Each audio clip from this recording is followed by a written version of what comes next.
Hello and welcome to code with RSV. आज की video में हम लीड कोड की प्रॉब्लम नंबर 190 रिवर्स बिट्स को सॉल्व करेंगे। हम देखेंगे कि इसको हम कैसे अप्रोच कर सकते हैं और सी शार्प में इसका कोड हम कैसे राइट कर सकते हैं। तो इस प्रॉब्लम की प्रॉब्लम स्टेटमेंट काफी सिंपल है, इसमें ज्यादा कुछ हमें देखना नहीं है। सिंपली आपको एक 32 बिट्स का अनसाइंड इंटीजर दे रखा है और आपको उसके बिट्स रिवर्स करने हैं। तो आपको कोई भी नंबर दे रखा है, आपको उसके बिट्स रिवर्स करके जो नंबर बन रहा है वो आउटपुट में देना है। जैसे कि अगर इनपुट में आपको जो नंबर मिला है उसके बिट कुछ ये है, तो आप सिंपली आउटपुट में इन सबको रिवर्स कर देंगे। तो आप अगर देख सकते हैं, मैं अगर रिवर्स करूं तो यहाँ 00 था, यहाँ आ गया 111 111। इस तरीके से ये पूरा रिवर्स हो गया है। जो राइट में बिट थी लेफ्ट में आ गई और जो लेफ्ट में थी राइट में पहुंच गई। तो आपको उसके बिट्स रिवर्स करके वो रिटर्न करना है। तो एक तो मेरे पास सिंपल ऑप्शन यही है कि मैं इसके बिट्स एक्चुअल में रिवर्स करूं। एक कैरेक्टर का एरे में बना सकता हूं जिसमें कि इसके ओरिजिनल बिट्स मैं स्टोर कर सकता हूं और उनको रिवर्स कर सकता हूं और बाद में नंबर में कन्वर्ट कर सकता हूं। तो ये हो जाएगी इसकी ब्रूट फोर्स अप्रोच,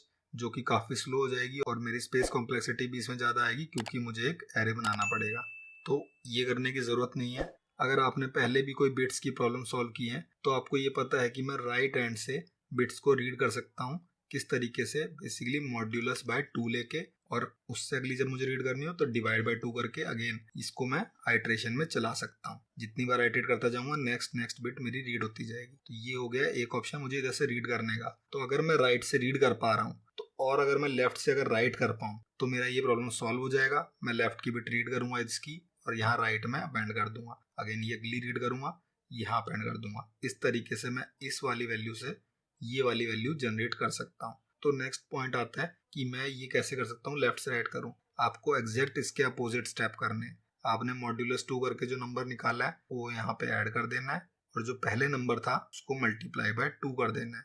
तो आपको ये लेफ्ट में इंसर्ट करने के लिए सिंपली इतना करना है कि आपके पास जो भी एग्जिस्टिंग वैल्यू होगी जिसको हम 0 से स्टार्ट करेंगे उसको मल्टीप्लाई बाय 2 करेंगे और जो भी हमारे पास ये मॉड्यूलस 2 निकल के आया होगा वो ऐड कर देंगे, 0 या 1। तो उस तरीके से हम ये नया नंबर जनरेट करेंगे। जब भी हम मल्टीप्लाई बाय 2 करेंगे हमारी बिट एक कदम इधर शिफ्ट हो जाएगी और हमें अगली बिट यहाँ पे अपेंड कर देनी है। तो चलिए एक बार कोड में देखते हैं कि इस चीज को एक्चुअली हम कोड में कैसे इम्प्लीमेंट कर सकते हैं। तो सिंपली मैं अपना एक अनसाइड इंटीजर ले लूंगा, रिजल्ट जो इनिशियली होगा 0, और अपना सिंपल मुझे यहाँ पे लूप चला देना है i = 0, i लोअर देन 32। फर्क नहीं पड़ता है मेरा कितना बड़ा या छोटा नंबर था, मुझे ये पूरा 32 से चलाना है।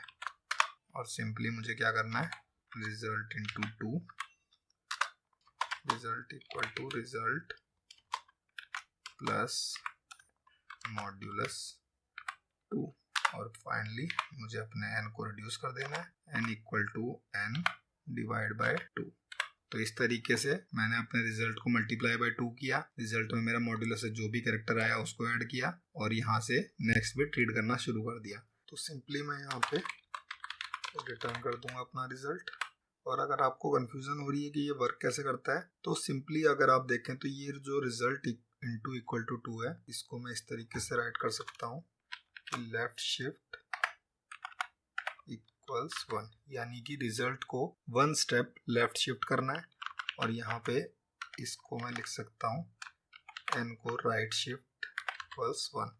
तो मेरा जो इनपुट है उसको मैं राइट में शिफ्ट कर रहा हूँ, यानी राइट वाली बिट को हटा दे रहा हूँ, अगली को रीड कर रहा हूँ, और इस वाले को मैं लेफ्ट में शिफ्ट कर रहा हूँ, यानी कि जो लेटेस्ट मैंने पहले 1 के स्पेस पे राइट की थी उसको मैं लेफ्ट में शिफ्ट कर रहा हूँ और अब राइट वाले में अपेंड करने के लिए मैं ऐड कर रहा हूँ। तो मेरा ये नंबर राइट से पॉपुलेट होता हुआ इधर बढ़ता जाएगा और ये वाला इधर से रीड करता हुआ हटता चला जाएगा एक एक नंबर।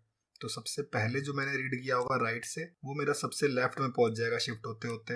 अगेन ये वाला यहाँ पहुंच जाएगा, ये वाला यहाँ पहुंच जाएगा। इस तरीके से ये वर्क करेगा। तो अगर इसको एक बार मैं रन करके देखूं तो ये मेरा एज एक्सपेक्टेड वर्क कर रहा है और सबमिट करने पे ये मेरा एक वैलिड सबमिशन भी है। अगर इसकी टाइम और स्पेस कॉम्प्लेक्सिटी की बात करें तो ये सिंपली एक O1 सॉल्यूशन है, क्योंकि यहाँ पे मैंने कोई भी एरे या कलेक्शन के लिए एक्स्ट्रा मेमोरी नहीं यूज की और जो मेरा लूप चला है वो 32 तक चला है, जो कि एक फिक्स्ड वैल्यू है। तो टाइम कॉम्प्लेक्सिटी भी मेरी O1 है।